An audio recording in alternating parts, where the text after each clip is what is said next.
What's good, y'all? This is Debbie Cakes coming at you live and in color, as you can see. Well, today I just came from the movies. Today I went to go see The Killer Game. The Killer's Game, my bad. Is a concept, the main character, Dave Bautista, um, he's a hitman, went to the doctor. Doctor says that he's gonna die because he has a sickness that he can't cure, that nobody can cure, that all you gotta do is make him feel comfortable. So Dave Batista went and put a hit on himself. That's the concept. All right, so we start off with Dave Batista going to this um, ballet concert, and he goes in because he has a job there to do. He goes and he shoots his target, and after shooting his target, he spots the lead ballet dancer. They make eye contact. As you already know, there's something there. So when then Ohio breaks loose after that, Dave Batista tries to hightail out of there. He starts getting a migraine. His vision starts getting blurry, but they never catch him. So before he can leave, people started shooting up in there and everything like that. So they was all trying to leave. The lead ballet dancer that he made eye contact with ended up falling, and people were already starting to trample on her. So she dropped her phone. He ended up picking up her phone and then grabbing her to safety. And after he left her there, later on he realized he left with her phone. So he ended up taking it back. You know how they say, if in order for you to meet somebody, all that kind of stuff, um, if you're interested in somebody and you have something personal, a better way to strike up a conversation with them is if you're returning back their stuff. So that's what he did. She gave him her number, tried to ask him out, tried to treat him for dinner for returning the phone. He shuts her down. But he gets the number anyways. He throws the number in the trash. But then he realized, what his doctor said, like before, like what he went to go take blood. He didn't know about his sickness yet. Bless you, Ms. Dior. That was my puppy. Um, so the doctor says, outside of this profession, what's what are you leaving behind? What is your legacy? What is your life outside of this? You have something more you can do with your life. You know, don't let this be your end. So I guess it stuck in his head. So he took the number out the trash and he decided to text her. It was a little cute little couple of seconds when he didn't know what to text her. So he was just making up some stuff before he sent it. They ended up going out to dinner. They hit it off. You know, it was a little stuff here and there. They ended up hitting it off. Now, after he realized that he wants to leave because he fell in love with this girl, he wants everything with her. He doesn't want to lose his life, or he wants to live his life now because he has somebody to live for. So he goes and he's about to retire, but he gets a call from the doctor saying how they tested his blood 3 times, numerous doctors, and they all came back conclusive that he had some type of disease that cannot be cured. So they only could make him feel comfortable. So what he did, he broke it off with the girl because he didn't want her to see him suffer. He didn't want her to suffer. He didn't feel like it was fair to her that she's with him, even though they love each other. But he felt like she cannot be a burden. That he doesn't want to be a burden to her. So he ended up breaking it off with her, and then he went to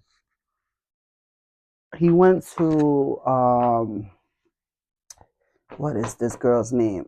All right, so he went to this lady to get a hit out on him because you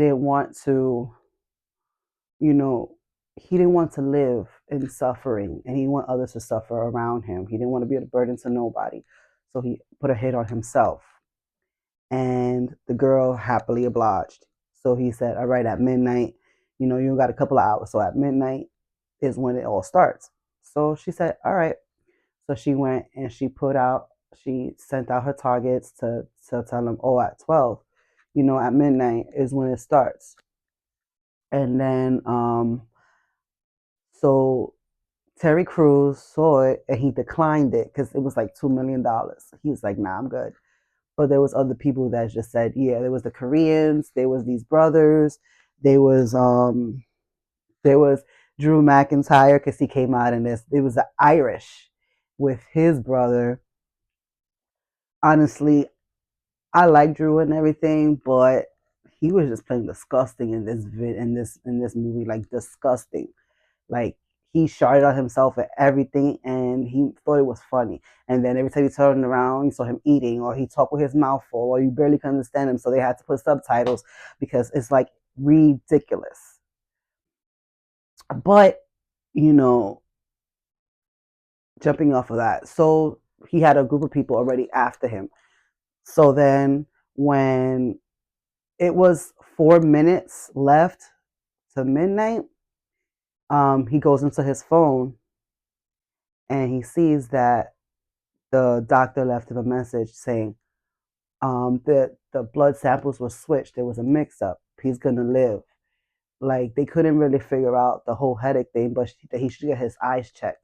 But that he's healthy. So he was trying to cancel the hit, but the girl didn't want to because he had a hit out on her father. So she been trying to kill him for the longest. And on top of that, she also had some mercenaries on the side that she plucked specifically to target him. They got paid on the side and everything. So whatever money that was gonna go to whoever killed them was gonna go to that person. But the mercenaries had their own agenda. So they didn't care who they was gonna kill, but they needed to kill him because they got paid extra. And so throughout the whole movie, he's basically trying to survive. They find out that he has a girlfriend. They kidnap her. Well, Terry Crews kidnaps her with the girl that put the hit out. Her cousin was trying to get in the game, so Terry Crews went and was trying to put him under the wing. I don't know what he was thinking. He was not cut out for this. Like he got a broken nose from this girl. He got tricked to get her out the car because she needed to stretch her legs. And when he knocked her down, she found a branch and knocked him. I mean, a stick, like a big branch, and knocked him over the head with it. And she ended up taking the car, knocking Terry Crews with the car, and saving Batista. Then they drove off. The mercenary guy ended up shooting the girl on her shoulder, so the bullet pretty much grazed her. They got into this church before they got attacked. They tried to get married, so the father that was there was like, "Oh, that he has to confess," and he ended up confessing basically all the stuff that he's done. And he was like, "Okay, I think I've heard enough. That I don't need to know anymore because at this point I'm gonna have to call the cops." So he left it alone. And they ended up getting married. He was like, "Tell me you have the rings at least." It was a grenade ring, that which was funny as hell. It was a grenade, the ring, and he was like, "Please tell me there's not a, it's that it was just left in your pocket. That there's not there wasn't a grenade attached to it." He was like, "No, no, no. I threw it a long time ago." So that's what he used to marry her. So before he finished, Terry Crews comes and shoots in the air and says, "I object." So when he got in there, the mercenaries went in also, shot the father, but he didn't, but like kind of like toward his shoulder, neck almost. But he ended up surviving. Thank goodness for that. But they tore up that church. Terry ended up helping Batista in that sense, but a scaffold ended up falling on Terry. He didn't end up dying or anything. He just got injured. He was about to die, but the mercenary leader ended up getting all high and mighty and started talking. You know how monologues go. The girl, Batista's girl, went and shot the mercenary leader in the head. That's what saved Terry. But throughout the whole movie, Terry had his little quirks. You know how goofy he is. He played his part as always. You know, the hitman, but also the jokester at the same time. Great combination for him. He did pretty good. I'm not gonna lie. Yeah, the movie was a little fast and paced and short, but it got to the point. Exactly what it is. It's action packed. Then it's get the bad guys to back off, but he ended up killing all of them.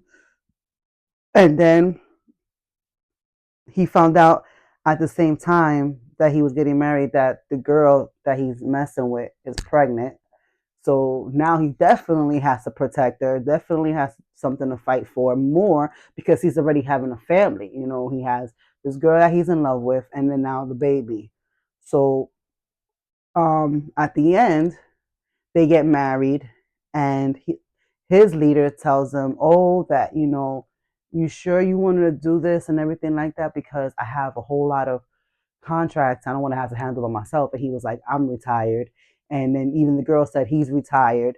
And he was like, "I know you are. I just wanted to hear it from you yourself," which was pretty good. You know, his leader, Matt Cool, his leader's wife, she was awesome. She actually helped cure the headaches because I think it was something stuck. And so she was a professional masseuse. For some reason, it was like a whole crack and the pain and everything kind of like relieved. And his vision was better. The pain and headaches were gone. So she kind of like saved him from having to have to deal with that. Plus, all this attacks that he's getting. The fight scenes were awesome. The kill scenes were awesome.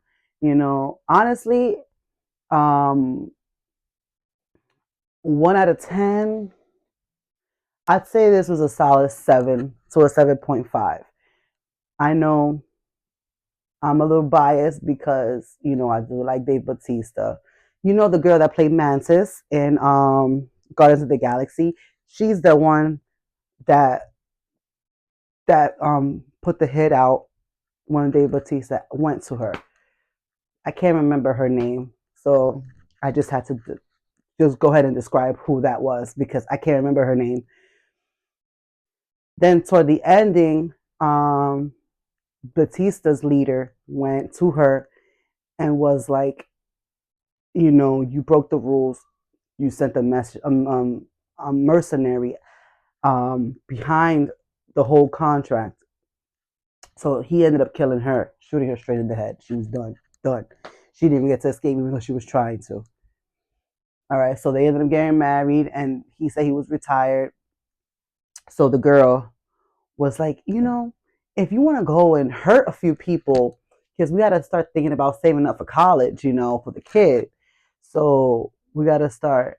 And then he was like, oh, really? And like, they was just making a joke about it and everything like that. But he's like, I'm retired. And he was like, but there's nothing wrong with hurting a few people, making some extra money here and there. So they just kept bantering back and forth. Hilarious. And like I like them as a couple. Yeah, I believe they're a couple? Not really, because they're like totally opposites. But the whole time, the only negative things I can tell you is just like everything went by so fast. Like their whole relationship, like it's like you saw bits and pieces, so you saw it growing and everything like that. Um, you know, I understand. I don't know what Dave Batista did to his face, but it was looking pork choppy. And body wise and everything, good. Like he was built like he always is. He's an ex professional wrestler. You know, always kept in shape. The way he sees now, honestly, his muscle mass slimmed down a lot. Like if you see him now, his muscle mass slimmed down a lot. And it's like he does look like he's sick, but honestly, he looks very healthy. He looks healthier than he did with all that muscle, and his face or lips or whatever was done, because there's something wrong with his face. Honestly, you can tell that he had some type of lip injection or something. Because if you see him now, like I said, he looks way more healthier, but he does look older. He looks like his age now. And he looks like he's sick because you've never seen Batista without muscles, without that. But honestly, going back to the movie, I think you should stream it because um I mean, if you go out there and you watch it, you're gonna be satisfied. You're not gonna just go it, but it is short, so it's just like you're gonna want more. So just stream it, and you'll be fine. You know, you won't be complaining that it's like I paid all this money to go see it, and it's just like it makes me want more, but I'm not getting what I want. So it's like something there is just like not satisfying your craving in a movie. There's still stuff that's missing. It feels like it's stuff that's missing. Like they cut it down. But honestly, I liked it. I enjoyed myself. And yeah, this is it. Like this is Debbie Cake signing off. I'm gonna try tomorrow to redo the Transformers 1 review. I have a project for my nephew because he wants to be on that video. I have him today watching it. Hopefully he's watching it. Um and then tomorrow we'll be able to discuss it. So I'm signing off today. I hope you guys have a great day, and thanks so much for listening. Have a nice day. Take care. Bye.